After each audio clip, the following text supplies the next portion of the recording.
Hello juniors, welcome to కథలు చెప్పుకుందాంరా. ఇవాళ మీ ముందుకి మనం లాస్ట్ వీక్ చెప్పుకున్న స్టోరీ కంటిన్యూషన్ తోటి వచ్చేసాను. పార్ట్ 2 అనమాట. ఓకేనా, ఇక స్టార్ట్ చేసేద్దాము. అయితే మనం లాస్ట్ టైం ఏం చెప్పుకున్నాము?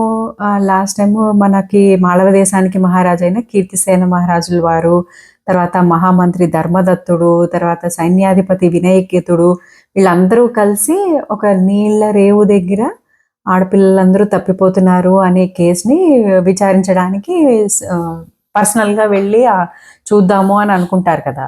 సో అక్కడ వరకు చెప్పుకున్నాను కదా. అయితే తెల్లవారుజాముని ఏం చేస్తారంటే ఈ రాజుగారు, మంత్రి, తర్వాత వినయకేతుడు, సైన్యాధిపతి అయిన వినయకేతుడు, వీళ్ళందరూ కలిసి మారు వేషాల్లో అనమాట. ఇప్పుడు అంత రాజుల్లాగా అలా వెళ్తే మళ్ళీ జనాలందరికీ డౌట్ వచ్చి ఏదో జరుగుతోంది అనుకుని ఇప్పుడు ఎవరైతే ఈ పని చేస్తున్నారో వాళ్ళు అలర్ట్ అయిపోయే ఛాన్స్ ఉంది కదా, అంటే జాగ్రత్త పడే ఛాన్స్ ఉంది. సో అలాంటి సంకేతాలు వాళ్ళకి వెళ్ళకూడదు. అండ్ అంతేకాకుండా సామాన్య జనాలు అందరికీ కూడా ఈ విషయం తెలియదు కదా. సో వాళ్ళందరూ కూడా అమ్మో ఏమైంది అని భయపడకూడదు. అందుకని మారు వేషాలలో వీళ్ళ ముగ్గురు, తర్వాత ఒక 300 మంది సైన్యంతో ఆ రేవు దగ్గరికి వెళ్తారనమాట. పైగా ఆయన మ్యాప్లో చూస్తూ ఉంటారనమాట. ఆ చుట్టుపక్కల మండలాలలో ఏ ఏ మండలాల్లో అమ్మాయిలు మాయమైపోతున్నారు అన్నది చూస్తే ఒక్క మండలంలో మాత్రం ఇంకా అవ్వలేదు అని అర్థమవుతుంది.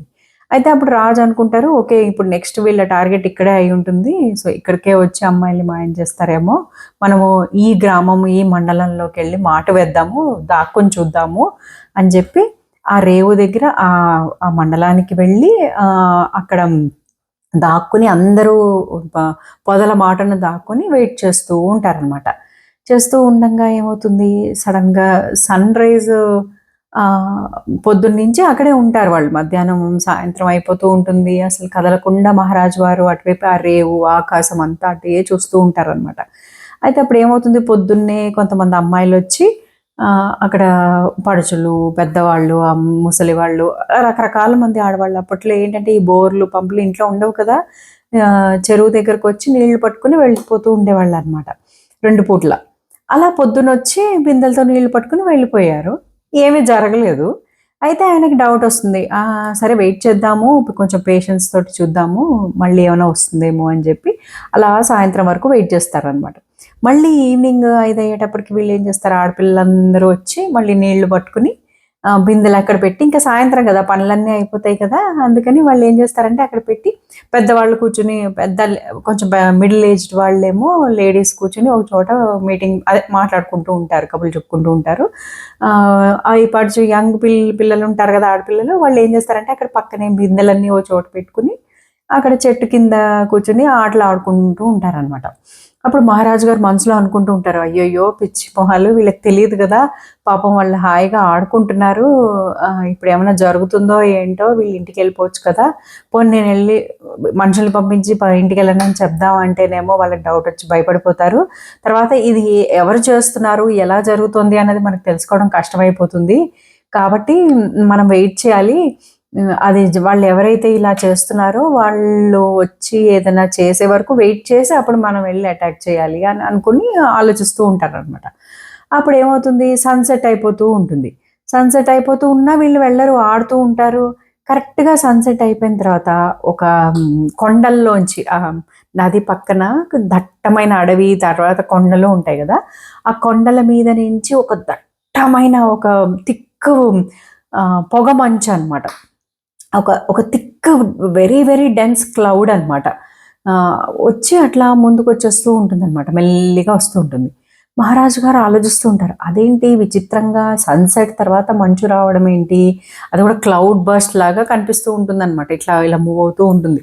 అది చూసి ఆయనకి చాలా ఆశ్చర్యం వేస్తుంది, ఇదేదో కొంచెం విచిత్రమైన బిహేవియర్ లాగా ఉంది, మనం జాగ్రత్తగా అబ్జర్వ్ చేయాలి అని అలా చూస్తూ ఉంటారనమాట. వీళ్ళు ఈ మంత్రిను, మహామంత్రి మన వినయకేతుడు సైన్యాధ్యక్షుడు కూడా ఉంటారు, కానీ వాళ్ళు అంతగా, అంటే వాళ్ళు ఆ పైన చూడట్లేదు, చుట్టుపక్కల చూస్తున్నారు అనమాట, ఆడపిల్లల మీదే చూస్తున్నారు, తర్వాత ఇంకెవరైనా ఎటు నుంచైనా వస్తున్నారా ఇలా చూస్తున్నారు అనమాట. అయితే అలా చూస్తూ ఉంటారనమాట, ఎటు నుంచైనా ఎవరైనా వస్తున్నారా ఇలాంటివి చూస్తూ ఉంటారు.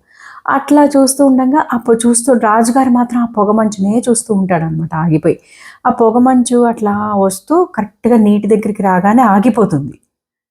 ఆగిపోయి ఏదో డైరెక్షన్ కోసం చూస్తున్నట్టుగా ఆడపిల్లలు ఎటువైపు ఆడుకుంటున్నారో అటువైపు డైరెక్షన్ మరలుస్తుందనమాట.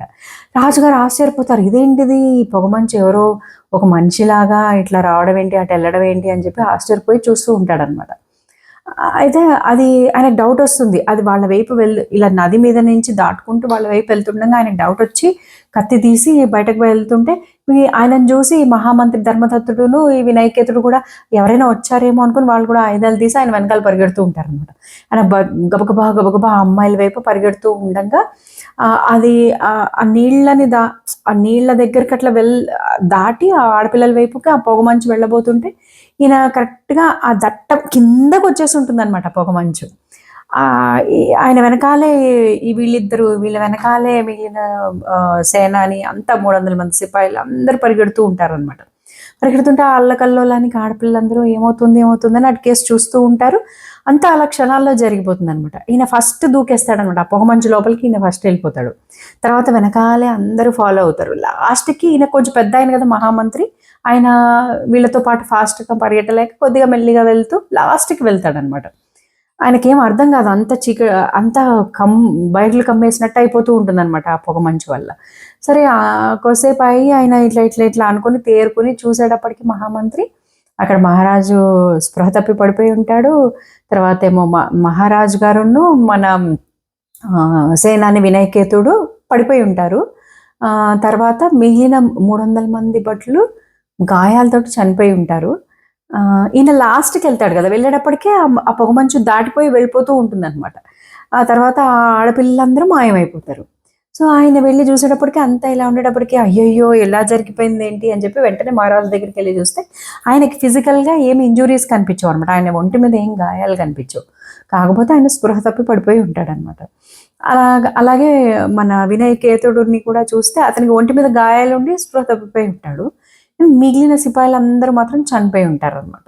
అండ్ అమ్మాయిలు కూడా మాయమైపోతారు. అంటే ఆ పొగమంచుతో పాటు ఆ ఆడపిల్లలు కూడా మాయమైపోయారనమాట. ఇదేంటిది ఇలా విచిత్రంగా జరిగింది అని చెప్పి ఆయన గబగబా అందరినీ రాజ్యంలోకి తరలిస్తారనమాట.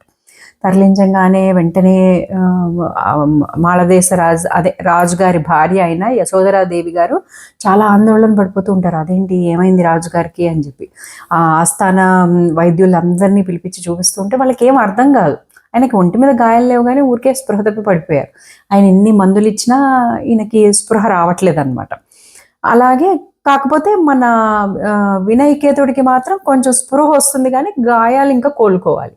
కానీ ఆయనకేం తెలీదు ఏం జరిగిందో. ఆయన అందులోకెళ్ళగానే అట్లా ఏవో దెబ్బలు తగిలి పడిపోయాడు. ఆయనకేం గుర్తు రావట్లేదు. అయితే ఈయన వెళ్ళేటప్పటికి అలా అయిపోయింది. అయితే ఊరు జనాలందరూ రాజుగారిని విషయం తెలుసుకొని చూడ్డానికొస్తారనమాట. అయ్యో! మా రాజుగారికి ఎలా ఉందో ఏంటో అని ఆందోళన పడిపోతూ ఉంటారు.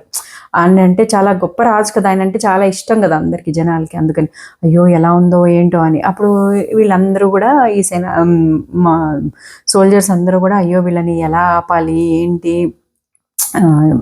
ప్రజల్లో చాలా వాళ్ళు ఆందోళన పడిపోతున్నారు. రాజుగారికి ఎలా ఉందో అని తెలిస్తే ఇంకా ఆందోళన పడిపోతారని చెప్పి, "ఏం కాదు మీరు ఇంటికెళ్ళండి.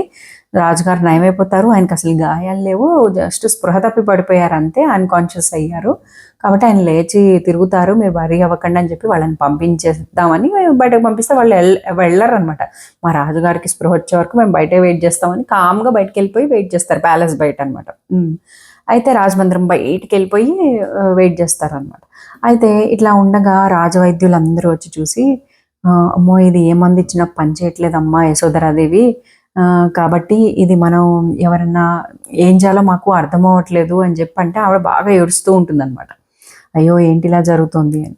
అప్పుడు అక్కడ మెయిన్ ద్వారానికి అంటే మన ప్యాలెస్‌లో మెయిన్ ఎంట్రన్స్ ఉంటుంది గదా! దానికి పర్సనల్‌గా కాపలా కాసే ఒక ప్రధాన భటుడు ఒకాయన ఉంటాడనమాట. రాజభటుడు అంటారు. ఆయన పేరు సౌమ్యుడు.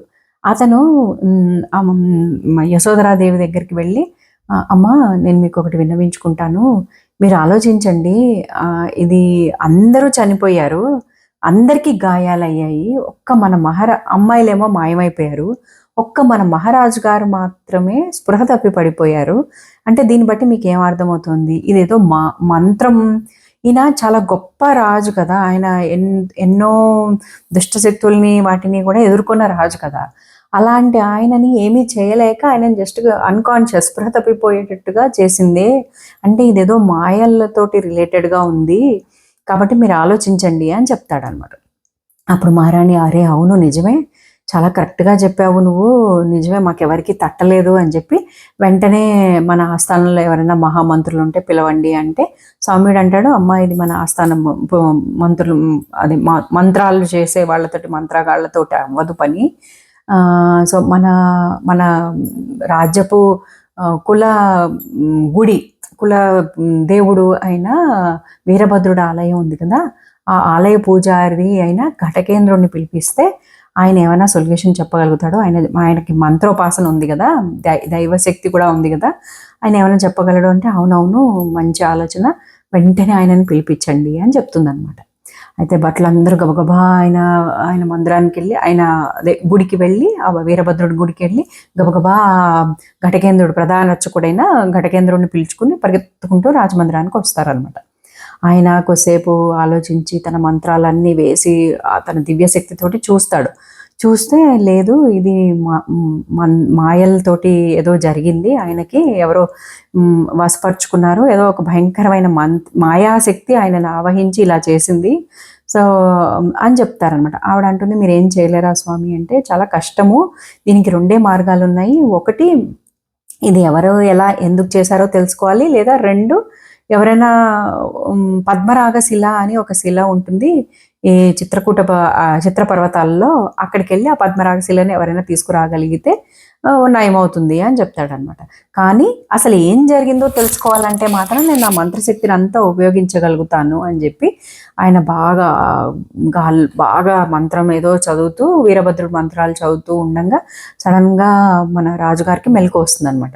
మెలకు వచ్చి ఆయన జరిగింది చెప్తూ ఉంటాడు. ఏమనంటే, నేను అట్లా పొగమంచులో ఒక భయంకరమైన రూపాన్ని చూశాను, పెద్ద పెద్ద కూరలతోటి చాలా పెద్దగా ఉంది. అది నన్ను ఏం చేయలేక నన్ను అట్లా చేసేసి అంటే నాతో ఫైట్ చేయకుండా నన్ను స్పృహ తప్పిపోయేటట్టుగా చేసింది. కాబట్టి అదేంటో నాకు అర్థం అవ్వట్లేదు. ఇప్పుడు కూడా నాకు కొద్దిసేపే అంటే నాకు తెలుస్తోంది నా చాలా బరువుగా ఉంది బాడీ అంతా అంటే, అప్పుడు ఈయన మన ఘటకేంద్రుడు అంటాడు, అవును నా మంత్రశక్తితోటి నేను ఎక్కువసేపు మిమ్మల్ని స్పృహలోకి తీసుకురాలేను, మళ్ళీ మీరు స్పృహ తప్పిపోతారు, కానీ ఆలోపు జరిగింది ఏంటో చెప్పండి అంటే, ఇలా జరిగింది కాబట్టి ఈ పద్మరాగశిల అనేది తీసుకురాగలగడం, ఇది ఎవరు చేశారో మనం తెలుసుకోవడం కష్టం, దానికంటే కూడా ఈ పద్మరాగశిలను తెప్పించగలగడమే ఈజీ. దీన్ని అలాంటి వాళ్ళు ఇలాంటి వాళ్ళు తేలేరు. నాకు రాజకుమారుడు యువరాజు గురుకులంలో చదువుకుంటున్న యువరాజు అయిన వసంత మాధవుడిని పిలిపించండి అని ఆజ్ఞ ఇచ్చి మళ్ళీ స్పృహ తప్పి పడిపోతాడనమాట రాజు. సో అది ఫ్రెండ్స్, ఇవాల్టి వరకు మనం ఇంతవరకు చెప్పుకుందాం. మళ్ళీ వచ్చే ఎపిసోడ్లో నెక్స్ట్ పార్ట్ తోటి మీ ముందుకు వచ్చేస్తాను. ఓకేనా? Until then, bye-bye.